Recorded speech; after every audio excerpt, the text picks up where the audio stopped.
1950s में पाकिस्तान और south Korea की इकोनॉमी बराबर थी। दोनों ही गुर्बत और जंग से लड़ रहे थे, लेकिन आज साउथ कोरिया का जीडीपी $34,000 से भी ज्यादा है।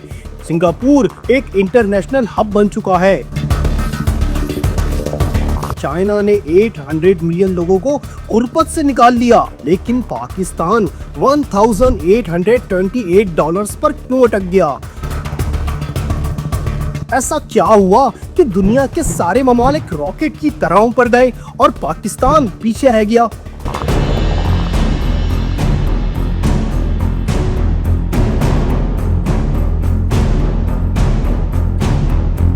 अस्सलाम वालेकुम दोस्तों, डैरेल एजुमोलो और जेम्स रॉबिन्सन ने 2012 में एक किताब लिखी जिसका नाम था व्हाई नेशन फेल्स, और उनकी रिसर्च कहती है कि कौमों की तकदीर उनके इंस्टीट्यूशन से तय होती है।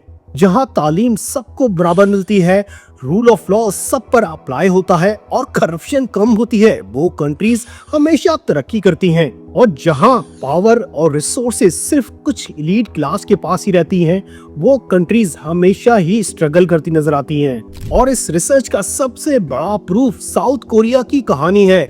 वर्ल्ड वॉर 2 के बाद 1948 में कोरिया साउथ और नॉर्थ कोरिया में डिवाइड हुआ। 1950s में होने वाली जंग में नॉर्थ कोरिया और साउथ कोरिया दोनों ही ममालिक जंग से तबाहाल थे, लेकिन फिर साउथ कोरिया ने कुछ फैसले किए, जैसे हर बच्चे के लिए तालीम को कंपलसरी बनाया गया, एक्सपोर्ट लीड मॉडल को अपनाया गया, टेक्सटाइल से स्टार्ट हुआ, फिर इलेक्ट्रॉनिक्स और फिर आज कार्स। इंस्टीट्यूशंस को स्ट्रॉन्ग किया और करप्शन को कंट्रोल किया, जिसका रिजल्ट ये निकला कि सैमसंग और होंडाई आज ब्रांड्स के ग्लोबल लीडर्स हैं। 2024 में सैमसंग ने $198 बिलियन और होंडाई ने $124.6 बिलियन का रेवेन्यू जनरेट किया।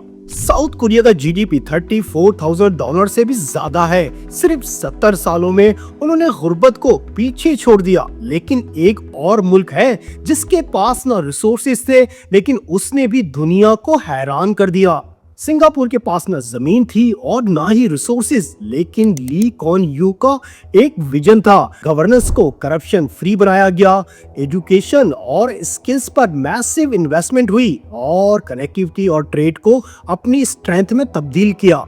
सिंगापुर का जीडीपी पर कैपिटा $92,000 से भी ज्यादा है। करप्शन फ्री कंट्रीज की लिस्ट में सिंगापुर का नंबर 3rd है, जबकि 2022 पीसा के मुताबिक सिंगापुर के स्टूडेंट्स मैथमेटिक्स, साइंस और रीडिंग पर नंबर 1 पर रैंक करते हैं। अब जरा चाइना को देखते हैं, जहां 40 सालों में पूरी गेम ही बदल गई। 1980s में चाइना ने ओपन डोर पॉलिसी को शुरू किया, प्राइवेट बिजनेसेस को स्पेस मिली, मैन्युफैक्चरिंग और एक्सपोर्ट में बूम आया, जिसका नतीजा ये निकला कि 800 मिलियन लोगों को पॉवर्टी लाइन से ऊपर लाया गया। इंसानी तारीख का सबसे बड़ा पॉवर्टी रिडक्शन था ये। आज चाइना का पर कैपिटा जीडीपी $13,000 से भी ज्यादा है। ये दुनिया की 2nd लार्जेस्ट इकोनॉमी है, जो अनकरीब दुनिया की सबसे बड़ी इकोनॉमी बनने जा रही है। पिछले 70 सालों में चाइना ने, साउथ कोरिया ने और सिंगापुर ने अपने हालात तो बदल लिए, लेकिन पाकिस्तान के क्या हाल है? ऐसा नहीं कि पाकिस्तान में सिर्फ प्रॉब्लम्स ही प्रॉब्लम्स हैं। पाकिस्तान के पास भी रिसोर्सेज हैं, जैसे कि फर्टाइल जमीन, यंग पॉपुलेशन, लेकिन ग्राउंड रियलिटीज कुछ और हैं। पाकिस्तान का पर कैपिटा जीडीपी सिर्फ $1,800+ है, जो दुनिया की टॉप कंट्रीज के कंपैरिजन में काफी कम है। इसका लिटरेसी रेट 61% है। और सबसे कंसर्न वाली बात यह है कि पाकिस्तान में एजुकेशन और हेल्थ के ऊपर इन्वेस्टमेंट बहुत कम है। 2024-25 इकोनॉमिक सर्वे के मुताबिक पाकिस्तान इस साल अपने जीडीपी का 1% हेल्थ पर और 0.8% एजुकेशन पर खर्च करेगा, जो टॉप की कंट्रीज के कंपैरिजन में बहुत कम है।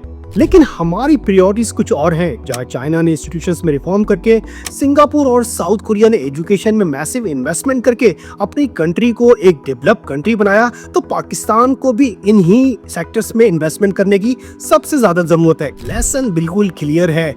आप साउथ कोरिया से सीख सकते हैं कि कैसे एजुकेशन और स्किल डेवलपमेंट में इन्वेस्टमेंट होती है।